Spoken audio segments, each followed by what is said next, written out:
Have you ever witnessed someone being publicly humiliated right in the very place where justice is supposed to prevail? And no one said a word? A young black man, his head forcibly shaved by police during a courtroom session. Not for committing some terrible crime, but simply for violating the dress code? This isn't fiction.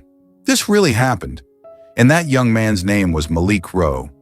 He would go on to become the youngest police chief in Fulton County history, and the only one brave enough to stand face to face with the very officer who once humiliated him. Not with revenge, but with forgiveness. In a world where power is often used to silence the powerless, Malik didn't choose rage. He chose silence, but not the silence of surrender. It was the silence of someone preparing, knowing that justice doesn't need to scream to be heard. It just needs to be lived out. You won't believe what happened when Malik met the officer who once shaved his head in front of hundreds of people at a formal ceremony.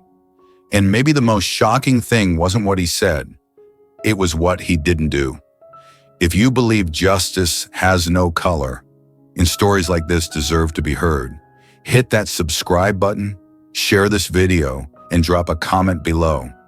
Would you choose to forgive or to take revenge? Your answer could change someone's life out there.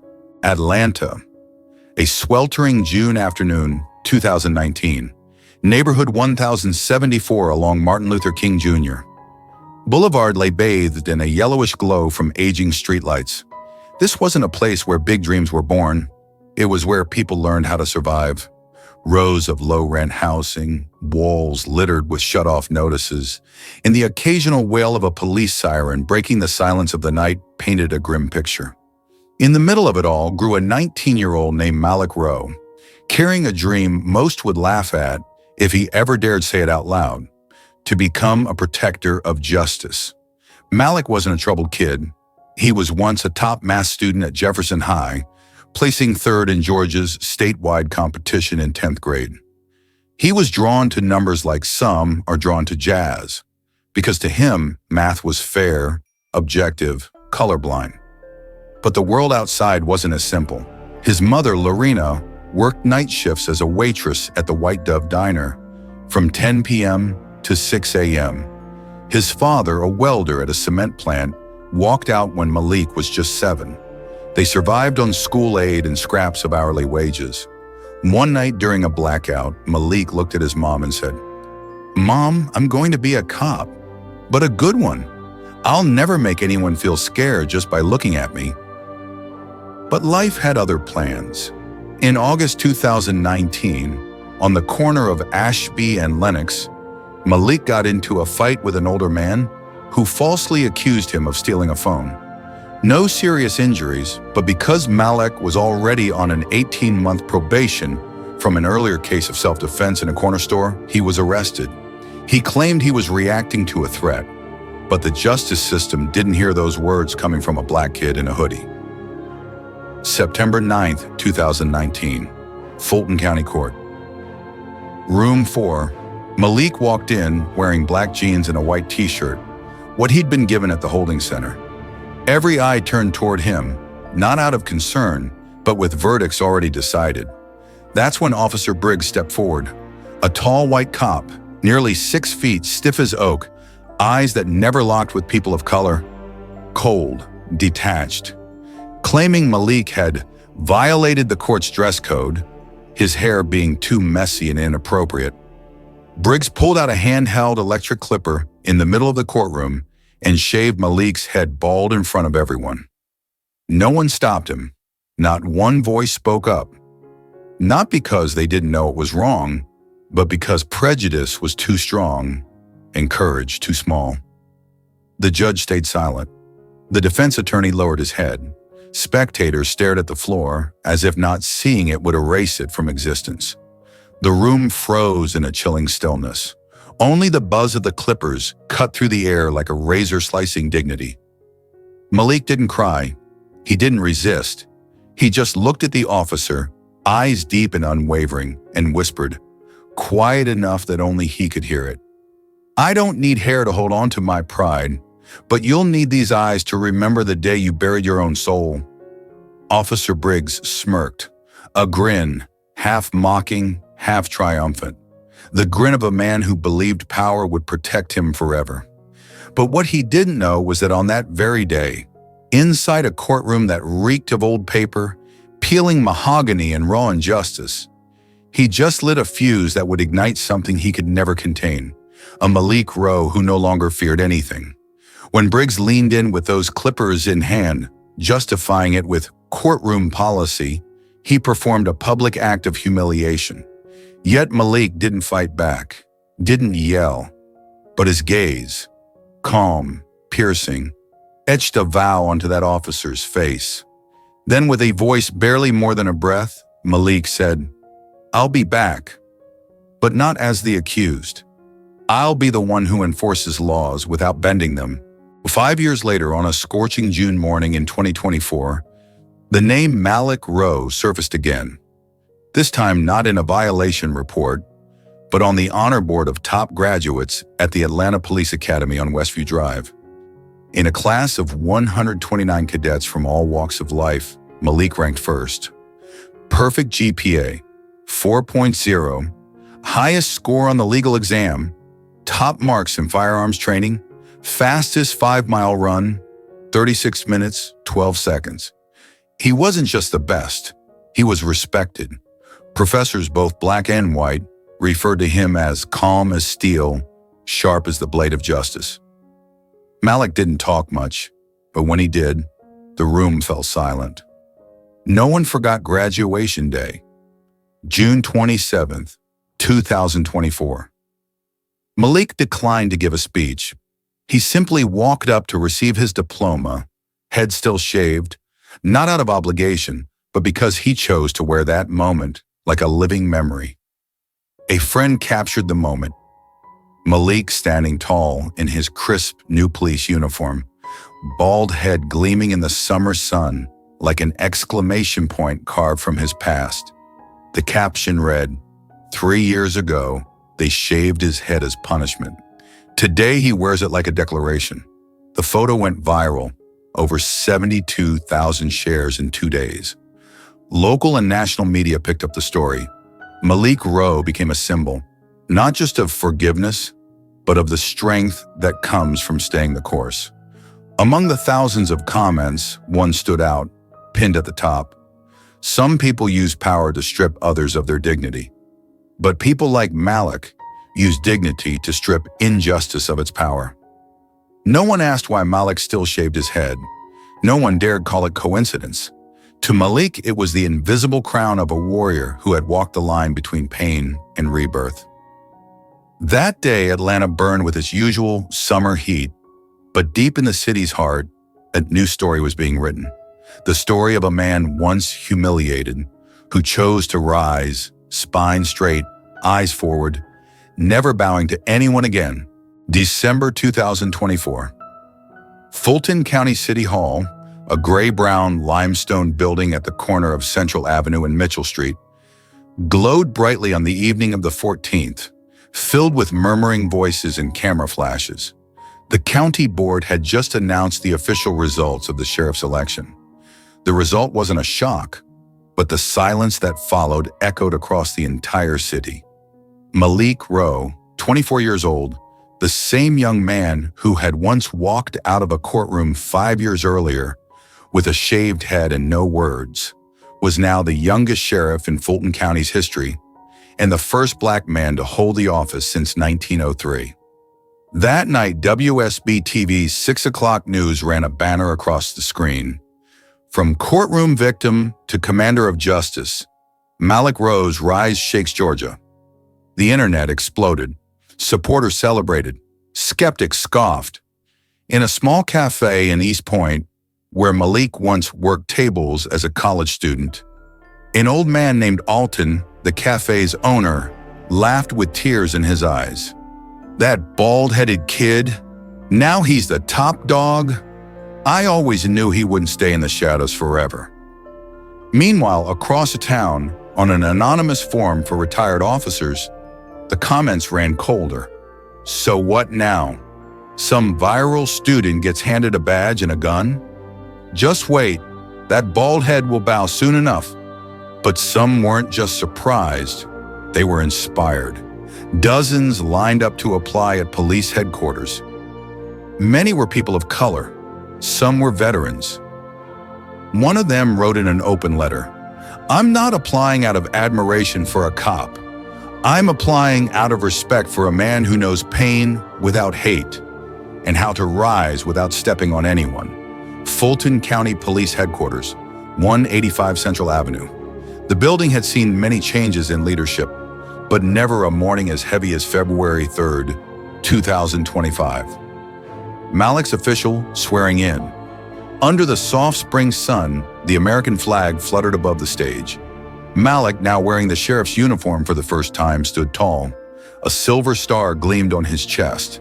But no one was looking at the badge. They were all watching for one moment, the first face-to-face encounter between Malik Rowe and Officer Briggs. Briggs, now 48, hair streaked with gray, had recently been reassigned to Zone 3, a division that fell directly under Malik's command. The transfer came quietly without warning, but signed in full transparency. Briggs didn't resist, not out of grace, but because refusing would have been an admission of cowardice. That morning's internal ceremony brought over 200 officers and law enforcement personnel to the courtyard. They stood in formation, boots aligned as protocol demanded. At 9 a.m., the command rang out. "Present arms!" Every hand rose to salute. Briggs stood in the second row, barely 5 meters from Malik. Malik never looked at him. The newly sworn-in sheriff faced the flag, his hand over his heart. Briggs, for the first time in 27 years of service, could not lift his chin. Beneath the brim of his hat, his face was no longer cold, no longer smug. His eyes glazed over, fixed on his polished boots, as if terrified that lifting his gaze might force him to confront a memory that had never gone away. A courtroom, a set of clippers, a young man's dignity stripped for show by a man drunk on power and deaf to conscience. In the briefing that followed, Malik addressed the department for the first time. "I'm not standing here for revenge. I'm standing here to remind us all. Law is only justice when it's enforced by those who remember, but are not led by hate." There was no applause, only silence. But in that stillness, a few heads bowed, and someone for the first time felt their throat tighten, not because of the national anthem, but because of the man before them. A man with a shaved head, unblinking eyes, and a posture as straight as the flag just raised above him. A flag that had once been lowered in silence. Inside the second-floor command room, where Malik Rowe, the youngest sheriff in the county's history, spent most of his time after taking office, it didn't take more than a month for him to realize a badge alone wasn't enough to earn the respect of those who had never believed justice could exist without color. The resistance didn't come in the form of protests or public defiance. It was subtle, cold, and calculated. Among his force of over 300 officers, over 60% white, 25% black, and the rest Latino, Asian, and other backgrounds, a handful of veteran white officers, each with 15 to 20 years of service, began to exhibit a kind of soft resistance. Delayed reports, postponed patrols, and whenever summoned to crucial meetings, they'd claim to be handling a scene, even though GPS footage showed their cruisers parked outside a donut shop. Malik took note of it all, but instead of punishment, he chose to observe in silence and build from within. Public opinion split sharply. On local forums like ATL Watchdog and the Voice of Fulton, comments poured in daily. One said, "A bald kid gets to be sheriff?" Media made, not merit made. Another clapped back. "If someone can be humiliated in public and still choose to serve the place that once rejected him, that's someone I'll trust." Malik read every word, not to let anger burn through him, but to remember that change is never smooth. Late at night, in his modest unit number 207 at Wesley Station, where he still lived despite being offered official housing, The light on his desk often stayed on past midnight. On it sat stacks of complaints, reform blueprints, in a single photo. 13-year-old Malik standing beside his mother at his middle school graduation. Lorena Rose smiling with eyes bright as an April sunrise. Some nights Malik sat for hours, remembering May 9th, 2019. Courtroom 4, the cold buzz of the clippers, and Briggs's stare. He almost gave up. One night in October, rain hammered the roof like rage. Malik took off his sheriff's badge and placed it on the desk. Then he called his mom. She was still in Albany, Georgia, working the night shift at a truck dispatch company. Her voice was faint, but her words struck deep. You don't need to shave someone's head to be respected. Let your actions make them bow. The very next morning, Malik launched Redemption and Reform, an 8-week ethics training series mandatory for the entire force. Each session had a theme, from power to responsibility, listening to the community. Memory is not for forgetting, it's for fixing. He didn't bring in celebrity speakers. He brought in the wrongfully arrested, families of victims, even former inmates, some who had once shared a cell with him. Officers were required to listen, not to theory but to real, lived truths. In parallel, Malik established the Community Relations Task Force headquartered in West End, the very neighborhood where he grew up. He visited homes and schools himself, speaking with parents and children about what policing meant. Kids were invited to the station for the first time to play Legos, not to be threatened. Elderly citizens shook hands with officers, not out of fear, but with laughter. The very place that once crushed Malik had now become the ground where he rebuilt trust. From precinct to neighborhood, from classroom to town hall, Malik showed up with one message. I don't need anyone to bow to me, but if anyone's ever bowed their head because of injustice, I want to lift it for them. As December arrived and Atlanta grew colder than usual, something warmer began to spread in the hearts of its people. Not respect for a title, but for a man who had once been humiliated and who now chose not to seek revenge, but to restore faith with the same hands that had once been cuffed. December 17, 2024. Atlanta stepped into winter with a biting -2 degrees Celsius chill, but inside the Hope Memorial Hall at 1125 Ralph David Abernathy Boulevard, the air was thick with memories that refused to fade. On a stage lined with dark red wood, soft golden light fell onto a simple wooden podium, draped with the national flag and a black and white photo. The portrait of a middle-aged black man, calm-faced, eyes seemingly staring into every soul in the room. It was Terrence L. Martin, a local electrician who was mistakenly shot and killed by police during a botched raid at his own front yard exactly 1 year ago. The annual Memorial for Victims of Police Violence was hosted, as always, by the Atlanta Civil Justice Coalition, but this year was different. For the first time, the keynote speaker wasn't a lawyer, a pastor, or an activist. It was a sheriff. And not just any sheriff. It was Malik Rowe. When his name echoed through the microphone, the hall of over 400 people fell completely silent. Among them were people who had once posted cruel comments online. The bald guy's social media made into a saint. Some had been former colleagues who'd avoided Malik's gaze during briefings, out of guilt or awkwardness. And some had once stood shoulder to shoulder with Officer Briggs, who now sat in the last row, shoulders hunched in a gray overcoat, his silver hair more pronounced than it was the day he was reassigned under Malik's command. Briggs said nothing. He didn't move. His bowed head no longer reflected military formality, but the quiet weight of a man who once held clippers without realizing he was shaving away another man's dignity. Malik stepped onto the stage in a plain police uniform, no gold epaulets, no rows of glimmering medals, just a silver badge and the signature shaved head that had become a symbol.